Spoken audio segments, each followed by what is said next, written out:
It's the first thing on the stream. The first thing on the stream? A good hack. We should probably plug our sponsor. Yeah. We had to drop, what was it, Buttershelf? Buttershelf? You remember Buttershelf? I don't remember Buttershelf. Free psychiatric advice or... Oh, yeah, okay. Buttershelf. We had to drop them because it turns out... yeah, they were just data mining. Yeah, or something. I don't even know. Yeah. Didn't it turn into, like, Cayman Islands? I don't know. Yeah? Did you see the CEO of the BetterHelp people there went on the kill stream? No. Yeah, they took him on as a caller. He was trying to defend his product, saying no that, way. No, but listen, this is what, and I hopped in late, so I only caught like a couple seconds of him talking. But this is what I got to hear. He said, "Not all of those reviews are fake." Think about that for a second. Not all. Yeah. Hashtag not all? But what does that mean? That means some of them were, and he knew about it. But he said that. The whole kill stream dogpiled him when he said that, and then he just dropped the call. He just left. He ran away like a little bitch. I need to find that. Oh, dude. It was fucking amazing. I can't remember his name, but that's what'll be in the title. Yeah, because there's a lot of stuff about our friend Philip there, huh? As well. Oh, Mr. DeFranco? Yeah. He's a fuck. Shillip DeFranco is his new name, apparently. Oh, my God.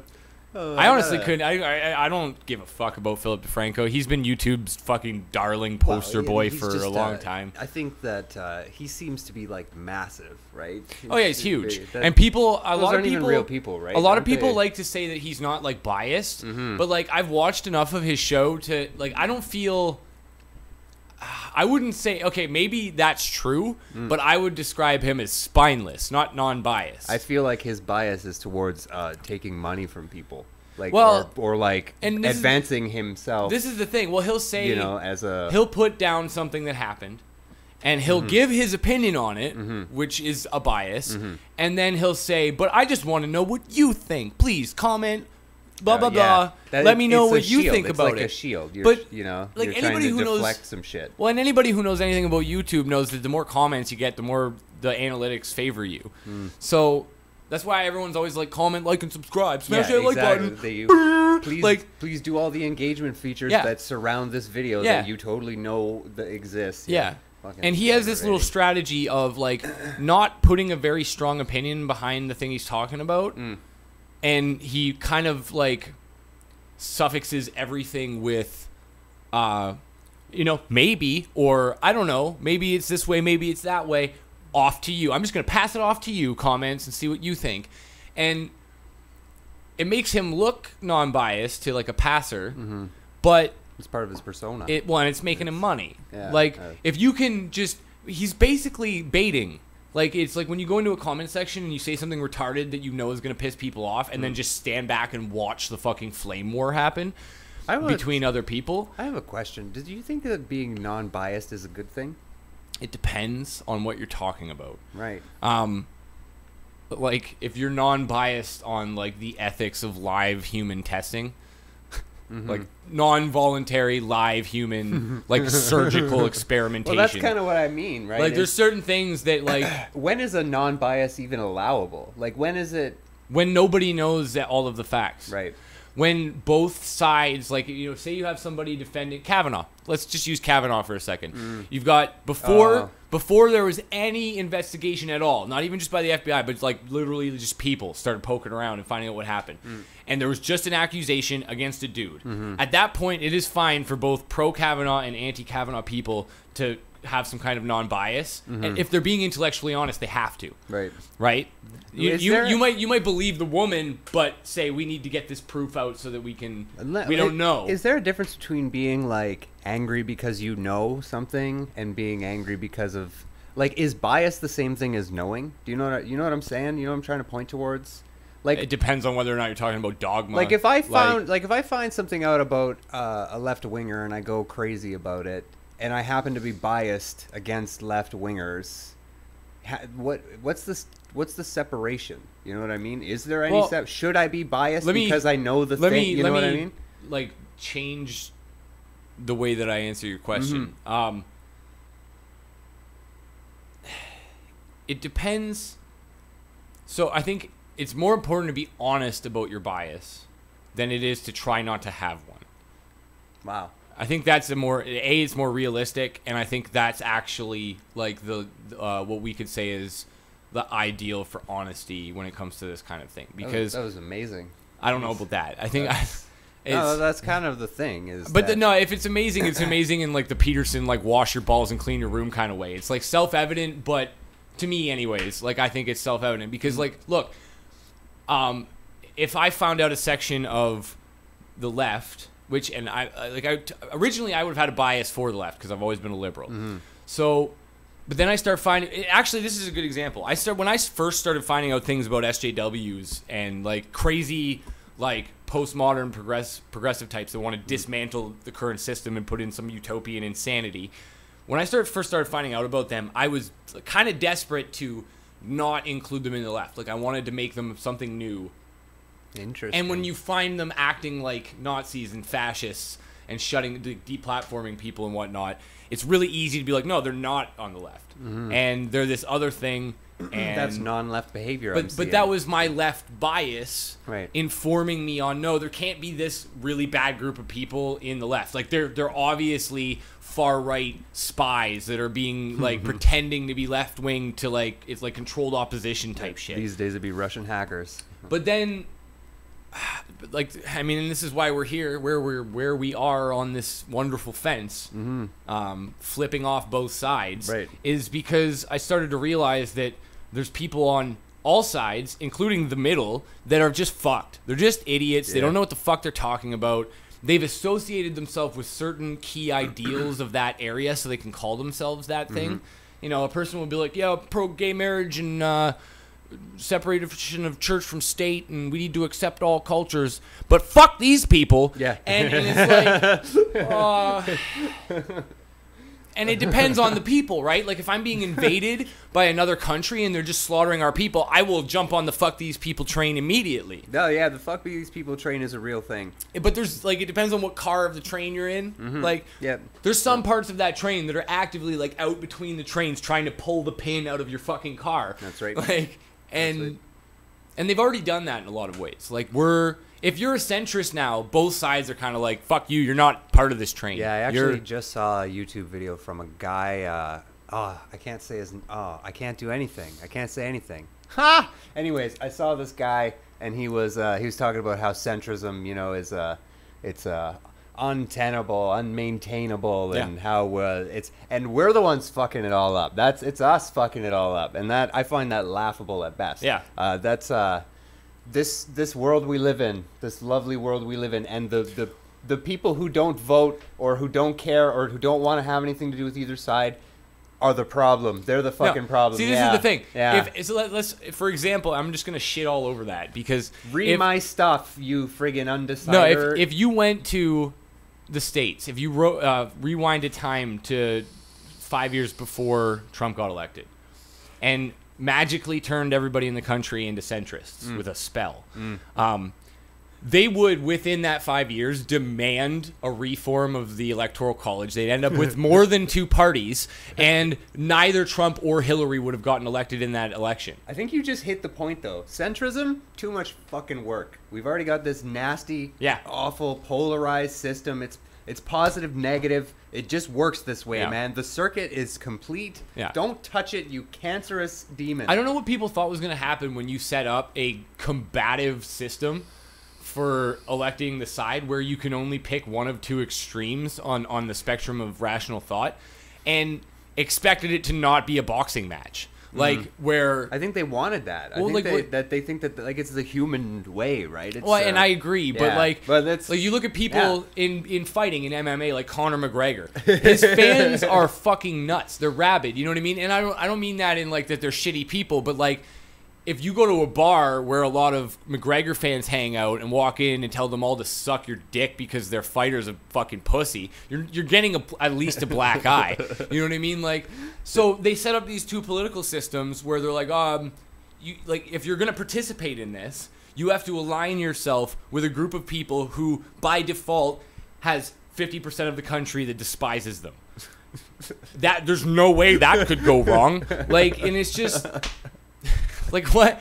I don't understand. And like even here in like different places in other country land other than the States where you have more than two parties, people still kind of divide themselves off into the two camps, and like the other parties get like UKIP levels of votes. There is something to the polarizing thing. The 1v1 concept is big. So when it goes to groups, they're like, okay, we need two groups to, I want to pick one or the other. I don't want to have this. It's really stressful, like the presidential candidate selection process when you've got like 9 Republicans in a line. You're like, this is messed up. Like, this is way too many people that agree with each other. We need need more division here. And their disagreements are superficial, and then if they actually get elected, they always end up throwing a fuckload of them out the door because they still have to appease the parts of their base that were gonna vote for one of those other candidates, right?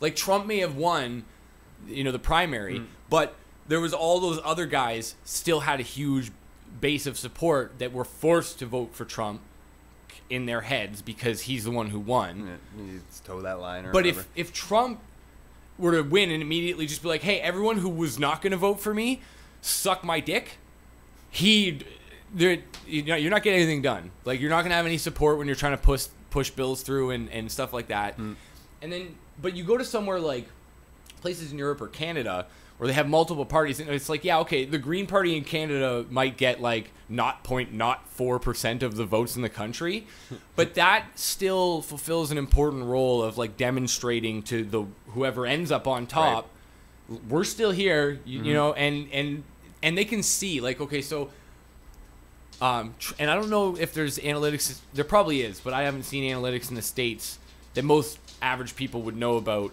that show what, like, that breakdown, the breakdown of like what percentage of the Republicans actually gave a shit about this guy. Right. Where here in Canada, if the federal government does something, they're still gonna see if it pisses people off, they might see Green Party go from 0.04% to 2%. Yep. And that's a it gets covered too. Everybody hears about what happens with the Green Party every election. Yeah. There's always a story or whatever. And even like weird stuff. And actually, when you see a weird occurrence happen, like the Cortez thing, like socialism's real. Ah! Everybody's freaking the fuck out, and it's just one weird event that I don't know. I hope that that's not the trend, but it was just one event. I think it's interesting. Cortez, I think, is a like really weird, panic-induced measure taken by the Democrats to try and change it was New York, right? Yeah. New York's an interesting place, man, in a lot of ways. So. But I think they think there's more people who are supportive of that than there are.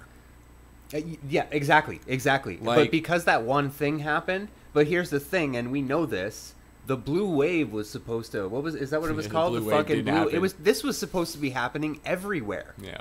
That's what was projected. And what we got was, so they had to hype it up. They had no choice. They built this friggin' thing. They projected it to hype it up. Yeah. It was an psyop to try and get people to vote for Hillary because they were sure Trump was going to lose. And I'm almost certain there's a heavy pinch of like complete and utter ignorance as to what's going on with people around them that aren't in their circle. You know what I mean? Like they thought it's like the Hillary thing. They seem to think that there's 10 billion more people like them than there are. You know what I mean? Yeah. They seem like anybody would agree with this, right? Right, guys? And they're not. It's not happening exactly that way for them, and they're upset. Or not upset. They don't realize that still. That's the thing that makes me mad is because, like, I thought, okay, so even just before Justin Trudeau got elected in Canada, I was in my head, I was like, no, there aren't enough of these like crazy loon tunes to make anything like this happen. And then it happened. Yep. And it happened in droves too. See, Canada's like inverted. Yeah. Or like, but in the lagging. States, I think Canada's actually lagging. But like, the thing that I feel like Canadians see when there's like some kind of a trend going on, but like in the States, the left were so positive that they were the good guys and therefore couldn't lose, that when they keep losing, they just keep... It's like Goku in Dragon Ball Z. Instead of being like, no, we're doing it wrong, he's just like, I'm going to throw myself harder at it. Yep. And it's like... I mean, it works for him because he's a fucking anime character. Yeah, every time he almost dies, he gets stronger. Or something, or he so. actually dies. And it's no big deal. But that's how they're acting like that's their reality. Yeah. Like, and it's like, no, if you keep just doubling and tripling and quadrupling down on your bullshit, best case scenario, you're not going to get elected for a decade. Worst case scenario, there will be like some kind of weird, violent, tiny revolution, and like, what is it, Trump 2020? I guess it's gonna happen. There you go. I think it is. It's looking. I haven't seen, like, CNN hasn't done anything but keep their foot floored on the gas since he got elected. Yeah, I don't detect a change. I'm not. No, they just they're always trying to find new things. Because I think they're starting to realize that people who support him, and even some neutrals that just didn't support them, don't give a fuck. Yeah. People range from thinking that he's the best troll on the planet to not caring because as long as the left isn't winning, they're happy. Yep, there's a lot of that going around. I mean, even around where like Canada, you got a lot of people that just don't like the liberal meme. They don't like the idea of like acceptance beyond reason or whatever the hell, like they are conservative people. You know what I mean? They are literally that is, they're like, oh, society? Yeah, that's a thing that, we govern like dollars and stuff like that. And, people go home and do their own stuff. And then you get religious people that kind of ruin that with their whole moral fabric stuff. But man, I don't know where I was going there. I apologize. I just derailed the shit out of that. But that's, didn't have enough sanity juice today. Well, oh yeah, the Canadians. Yeah, that's, I don't know what they did with the friggin' Trudeau incident, but there's a lot of conservative Canadians that will push back. It's already happened in Ontario. Oh yeah, if you look at Ontario social media, yeah, people are predominantly really pissed the fuck off. I think honestly, marijuana was a big thing. Yeah, and I don't know. I always thought like the whammon thing would be a big vote getter, but I don't actually think it has that much of a hit anymore. I don't think that it played that much of a role. I think that Trudeau just plays it heavily. I wonder how much of that, though, is because we're not immersed in people who care about it. It could be. It could be. It's hard to say. If I hear people go beyond, like, I believe in equal rights into the, like, you need to start walking back your patriarchy to repay what you've done to women over the, people who get into that territory. Ugh. I wonder how many in 60 are like that. How many people in 60 think that, like, the patriarchy is a thing that has to be walked back or whatever, Like, how many in 60 are, like, not, like, smash the patriarchy violently, but just, yeah, the patriarchy's got to go down, If you just... like, non-violent, like, follower types, like, that are just... But, yeah, if something ever went down, they'd probably, pick up a thing, too, and start smashing shit, you know? Yeah. Once it hit the tipping point, Can't even guess. I want to say, like, for some reason, I want to say, like, 20 out of 60. Really? But then I'm afraid that it's, like, 50 out of 60. I know. That's the thing. But then I in my day-to-day life, like, meeting just random people and stuff, it feels like 5 and 60. That's right. Yeah. That's like the but I don't go to the places that they frequent, right? But there's a reason that like, there are places for that example, they frequent. Yeah, but for example, if I go to like a certain 3 different coffee shops in the city that I'm in, then you're immersed. It's 59-60 in that location, right? And I don't know what that equals out to, but I see a lot of that's I like see a lot of like low T looking fucking hipster dudes and girls that. Some combination of those things, yeah. Yeah, like, well, no, it's not, because, like, I don't want to get, like, I'm getting into, like, fucking weirdo, like, fucking beta humans being controlled by people who know exactly what they're doing. Yeah, there's a lot of that. Like, you'll see, if you ever go on, like, Tinder or anything like that, you'll see people that are just like, yeah, I'm in an open relationship. Yeah, and, we were kind of hitting on this a while ago. Yeah, but, like, if you talk to those people, like if a girl on Tinder in the city tells you, I'm in an open relationship. First of all, if you start swiping through her pictures, you're like, I'd be willing to put my next paycheck down on that she's got like green or purple or blue hair, and like at least a nose piercing that makes her look like a cow.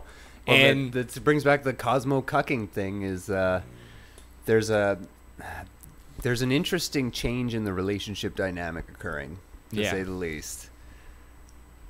And well, okay, so what we were talking about before was kind of that this change in dynamic may or may not be fed from the idea that men have been put into a position of constantly apologizing or believing that their inherent nature is toxic. Yeah. Right? So that's a good way to frame that. there's a good chance that if you go to like if you're in a relationship, doesn't matter if this is about your relationship. If you're in a relationship and you seek some kind of mental health counseling in certain places, Right. Yes. Right. you're almost guaranteed to be told, A, that you need to take some kind of drugs, and B, it becomes about the relationship you have with the women in your life. Yeah.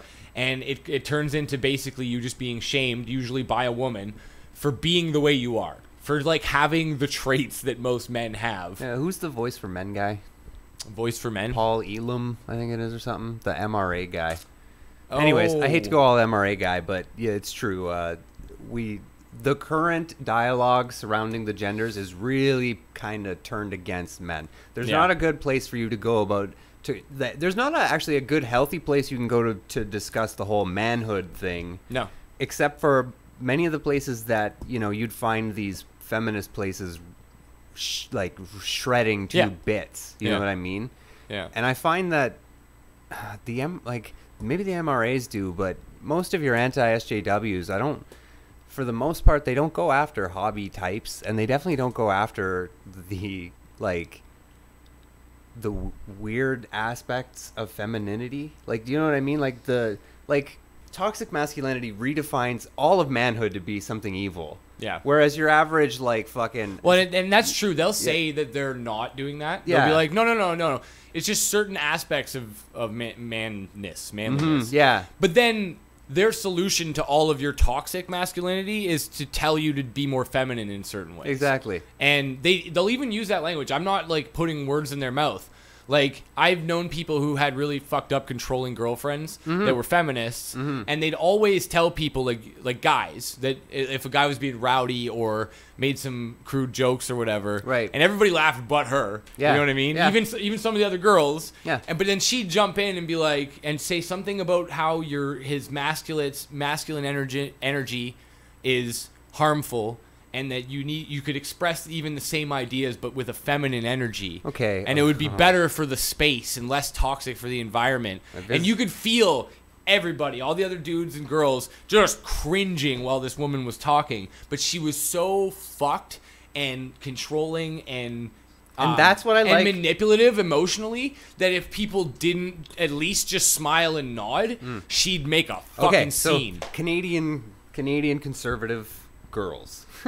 Your family, my family. I went and visited some of these. Yeah, actually, I'm glad you're touching on this. Some bush types. Yeah. Okay, and they have a family out there, and so one of my cousins, she's several beers in, having a blast out on the dock fishing, drenched in this so-called masculine energy. Yeah. Literally has my dad. Okay, has my dad, a very old man by now. I'm not a child. Yeah. Has my father under her arm, and she's giving him like a noogie or something, right? Yeah. And there's boys running around. There's girls. Yeah. Everybody's talking.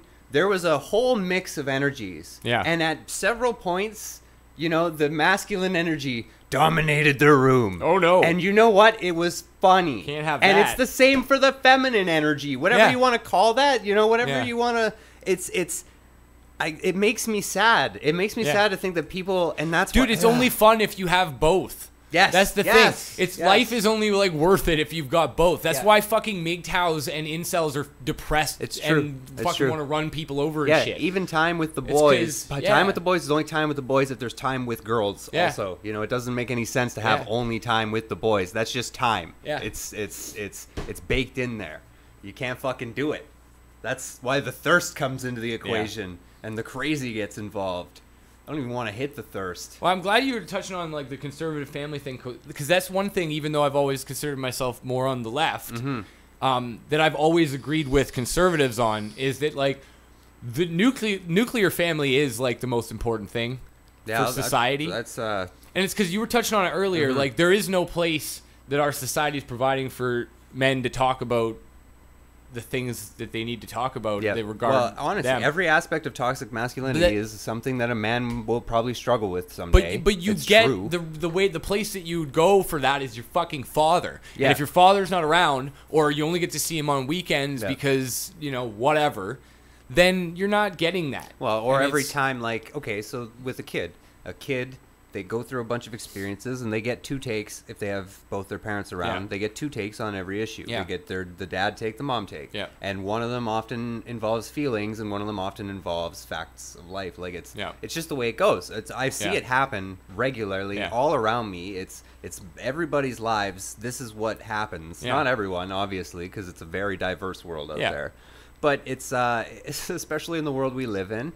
And if one of those two perspectives is saying, hey, that other perspective doesn't mean shit, then it's cancer. You know what I mean? They're actually supposed to coexist.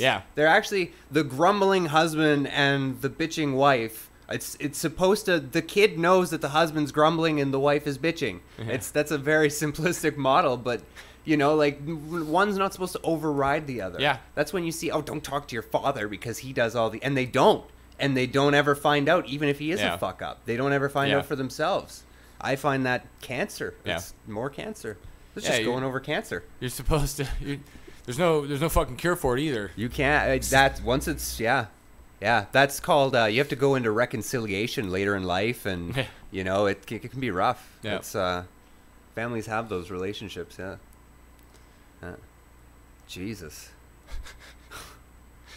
The world's fucked. Like that's how it really is. Like I don't see. This is the like.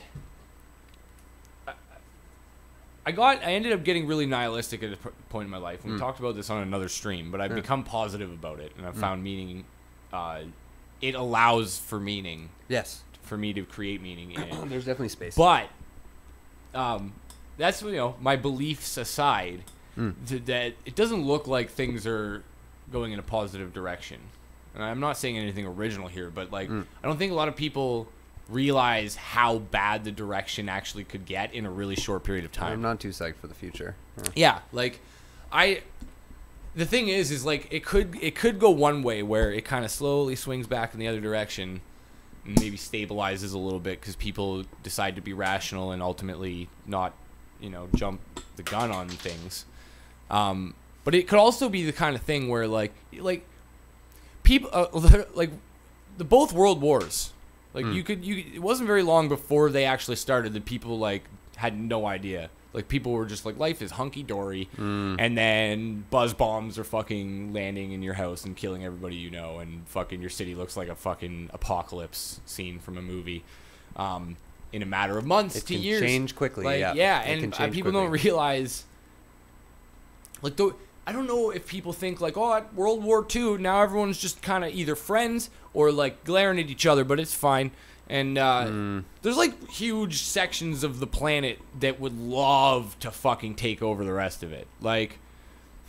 You know what I mean? You're not wrong on any of these fronts. And thank God that some of the smaller, less powerful ones are the crazy ones. Like North Korea. Right, I think you know what I mean? Kind of what you mean. If North Korea, imagine you swapped the countries in their populations for the ideologies, Russia and North Korea.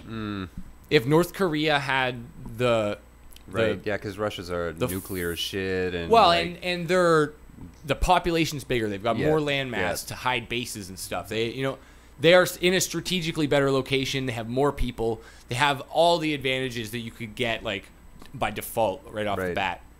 And if Russia would probably have started a third world war by now if they were run by someone like Kim Jong-un. I always wonder what the fuck is going on with Putin, man. What is Putin doing? I don't know. I think he's too smart to jump into a crazy world war. Right. Because that could be a win for him, but I don't think he wants to live in Fallout Yeah. 5 any more than anybody else Yeah, does. that's something I always wondered. Is a lot of people pin him to be that kind of guy, like that.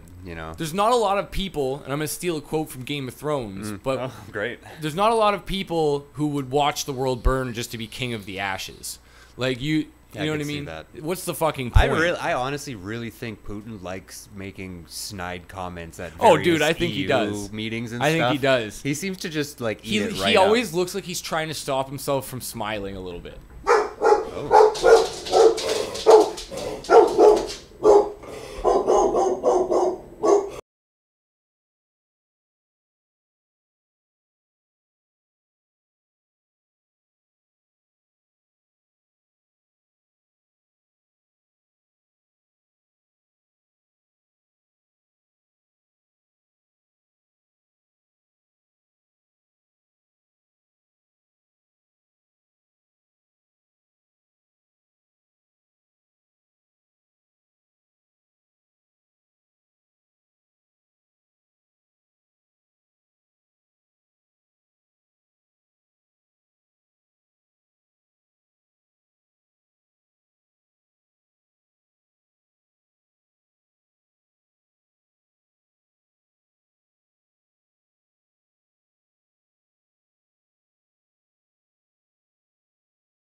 fuck out. Drink your sanity juice. Drink your sanity juice.